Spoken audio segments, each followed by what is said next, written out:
students, today is Wednesday. It is January 12th. It's the 94th day of school. My name is Mr. Butcher. It's my job to keep you guys safe so that you can show us how excellent you can be. Hopefully you left your average at home or on the bus and you are ready, which means being in the right place at the right time with the right stuff, to have a respectful, treating others the way you want to be treated, and responsible, doing your job with a smile on your face and giving perfect every day.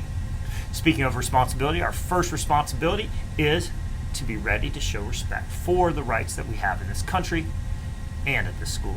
We do this by daily saying the Pledge of Allegiance, our school pledge, as well as doing a moment of silence. When we do our pledges, we want you to stop what you're doing, stand up tall, put your hand over your hearts like this, say the pledge loudly, clearly, and with pride. We're 94 days into the school year. You guys should know these by now, and we expect you guys to say it loudly and proudly.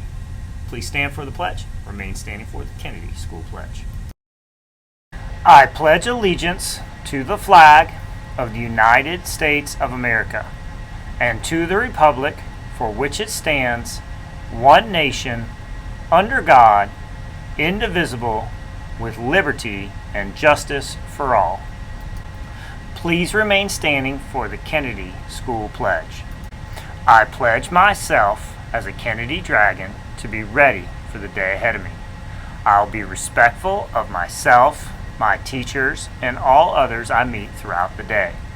I promise to be responsible for myself, my actions, and my learning. I'll work my hardest to be the best dragon I can be.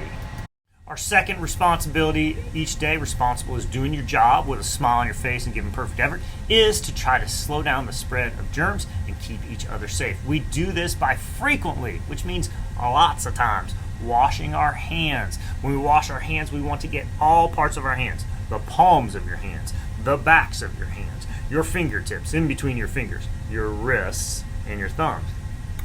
When we wash our hands, we want to use soap and water. If we can't get to soap and water, an alcohol-based hand sanitizer will be sufficient. When we wash our hands, we want to do it for at least 20 seconds. So let's model what good hand washing looks like again today. Get yourself some soap. Here we go. Let's get the palms of our hands. Got the Georgia Bulldogs on their national champions. Get the back of your hand too. The back of your hand too. In between the fingers too. Get your fingertips too. Your other set of fingertips too. Your thumb. Your other thumb too. Your wrist. Hands nice and clean. Alright, now that we've done our pledges, our moment of silence, and washed our hands, it's time to show respect. Respect means treating others the way you want to be treated. And we're going to show respect to those that have birthdays today. Happy birthday to Mavis Vandeford, who's 6 years old. And happy birthday to Miss Howard. We'll make sure that you guys get your birthday ribbon. Have a happy birthday. All right, it's now time to be responsible. Do your job with a smile on your face and give a perfect, and make your lunch choice. For lunch today, cheesy Italian rotini with garlic breadstick, garden salad, green beans, and diced pears. If you do not want cheesy Italian rotini with garlic breadstick, you can always get yogurt and muffin, or PB&J. Time for our vocabulary and writing activity. Here's our picture of the week. Yesterday we asked for nouns, persons, places, things you can see, touch, feel. We have some great examples from Mr. McCoy's class. They had books, piles, robot, fiction, autobiography. Miss Ballard's class had robot, books, chapter books, library, red light, metal. Miss Jackson had books, robots, lights, darkness, machine, and ground. And Miss Kinney, they wrote book, loves to read. He would sit for hours in the library reading books, which took him on many wonderful adventures. He would read all night and never go to bed. One evening, the media specialist had to tell him to leave because she wanted to go home. Roebuck was so sad that he hid in the bathroom until the media specialist left, then quietly went back to his spot amongst the books to read. He could never get enough of a good book. Wow, great job, Miss Kinney's class. Today we're asking for verbs. action words, words that show action. We see that in Miss Kinney's writing. She's got great action words. So as you guys look for this, look for action words. It's hard to see because it's a still life picture, but you can see that there are some things that you can make up using your creative mind and come up with some great action words. So here we go. Time for our math problem of the day. We have a kindergarten and first grade one, a second and third grade one, and a fourth and fifth grade one. Teachers, when you talk through it with your kids, just have them put their answers on the whiteboard that we sent you as a link. Make sure you put your names on them. We got some good answers and some good work that people are showing. Really using our brain to think about math. Great job. All right, here's our kindergarten and first grade question for this week. Miss Goodman is missing 5 buttons on her jacket. How many ways can you use red and blue buttons to finish her jacket? List all the different ways and submit your answer onto the whiteboard with the link on the screen. All right, now it's time for our second and third grade question. Mr. Butcher bought 2 pieces of gum for 79 cents. He used only coins and gave exact change. List as many possibilities of coin combinations he could have given to pay for his gum. Put your answer on the whiteboard with the link on the screen. It's time for our fourth and fifth grade problem of the week. The hat Mr. Newport bought was 3 times the cost of the one Mr. Vickers wears. Mr. Vickers' hat cost $25. If Mr. Newport paid for his hat with a $100 bill, how much change would he get back? All right, submit your answers on the whiteboard with the link on the screen. All right, today's morning message is on self-responsibility and overcoming obstacles. Everyone's got obstacles, you got to overcome them. Bethany Hamilton is a professional surfer who overcame a terrible injury that could have ended her surfing career. When she was 13, she lost her arm in a shark attack. Determined to surf again, she was back in the ocean a month later. Her bravery and positive attitude helped her to overcome her frightening injury. 2 years later, she won a national surfing championship. Listen to these words from Seneca, ancient Roman philosopher. It is not because things are difficult that we do not dare. It's because we do not dare that they are difficult. Interesting. Be brave enough to move past your problems. If you need some help getting past trouble or a problem. Remember, there's a counselor here at the school who wants to help. With something to think about, I'm Mr. Butcher. Make today your masterpiece or not. Remember, the choice is yours. And that is so true. Now, instead of working through things when things get hard, we just give up. We say, I can't do it, and you don't even try. It's okay. You're going to struggle. Struggle is good sometimes. It's what causes you to get better and to improve. You know, if we didn't have any struggles, everything was easy for us, we wouldn't have any growth and we wouldn't be making any progress. But when struggles come, you gotta give your best effort. You should always give your best effort, but you gotta give your best effort and not quit.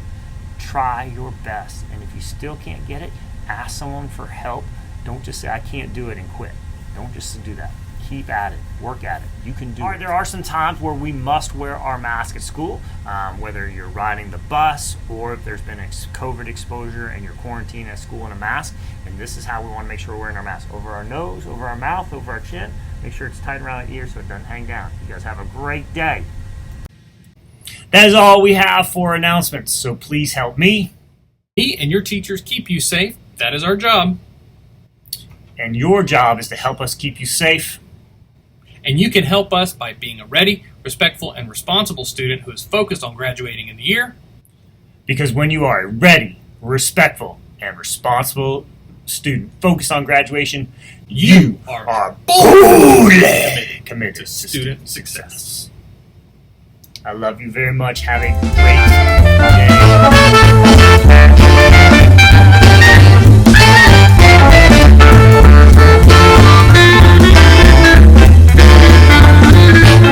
Yesterday, I read Chicken Little, The Sky is Falling, or is it? The Real and Totally Tall Tale. Today, I'm reading Chicken Little and the Big Bad Wolf. Same author, Sam Wedelich, and same illustrator. the person that wrote the words, and the person who drew the pictures. As I read, I'm going to try to model what good readers do. We know that good readers try to read fluently, which means they read the words correctly, at a good pace, not too fast, not too slow, and if they make mistakes, they go back and fix it. And as I read fluently, what we want you guys to do is to practice what good readers do when they're listening to a story or when they're reading a story. This is a fiction book, so we're going to be listening for the characters, who or what the story's about, the setting, where and when the story's taking place, and also the sequence of events, what happens first, and next, and last. And then good readers also ask themselves questions, and they answer those questions as they're reading. They ask, what happened? How did it happen? Who did it happen to? What do I think is going to happen next? So here we go.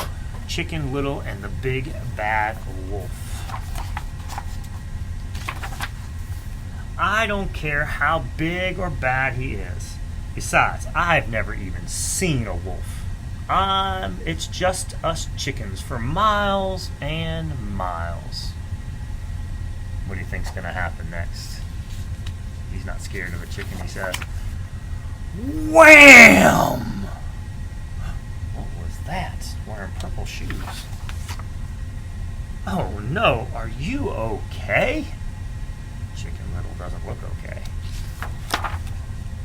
Ah! It's a wolf. Chicken runs away. He finally saw one. That was a big dog. Too big, actually. And furry and gray and... Oh no, oh no, oh no! Chicken Little, what's wrong? I think I just saw a big bad wolf. The big bad wolf! Run for your life! Uh-oh, here we go again. Well, wait up! These boots are made for running. Wait for me! My legs are short. Wait! Wait!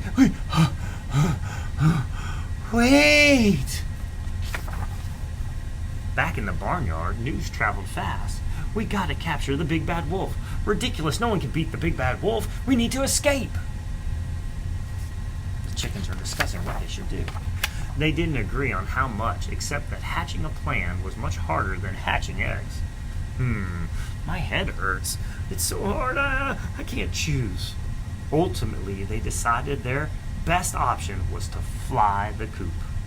But everyone knows chickens aren't very good at flying. They got their flying helmets on. Chicken Little decided to investigate. Sighted wolf. What is he reading anyway? Do we actually know? Is he going to eat us all up? He's super strong. Why is he always running? Oh, bother. There's only one way to be sure. What do you think that way is? Are you the big bad wolf? Me? I don't think so. We all have light and dark in us, but I try to make good choices, if that's what you mean. So Chicken Little just went and asked him. Am I supposed to trust you? You could have eaten me. But I didn't. Good point. I don't even eat meat, but everyone is still terrified of me anyways. So Chicken just asked him, should I be scared of you? Ah, Chicken Little, what are you doing? Oh, I'm just talking to the wolf. He's a vegetarian, and actually, he's super nice. Vegetarian means they just eat vegetables. Wolf? You can't trust a wolf. He's pulling the feathers over our eyes. Yeah, he's the big, bad wolf. I see what you mean. What do you think he's gonna do? Oh, that's just hen foolery. Didn't anyone tell you not to judge a book by its cover? Wolf left his pack because he didn't fit in. He didn't want to eat other animals. He said he had a hard time finding a place to belong. Maybe it's with us. Can we be his pack? Oh, fitting in is hard. Poor guy. Aw. So they all feel bad for the wolf. A good old-fashioned welcome to the flock. Pop Cluck ought to set things right. Cluck. I'll make veggie burgers. He loves a kale salad. He'll love my kale salad. Cluck, cluck. So now they're trying to help him fit in. Making stuff to make him feel welcome. I just don't know how to thank you enough. This is amazing. Well, you know what they say about friends of fur and feather. No, what? They're better together. And they were. See, I told you I wasn't scared. Chicken Little and the Big Bad Wolf. He wasn't so bad.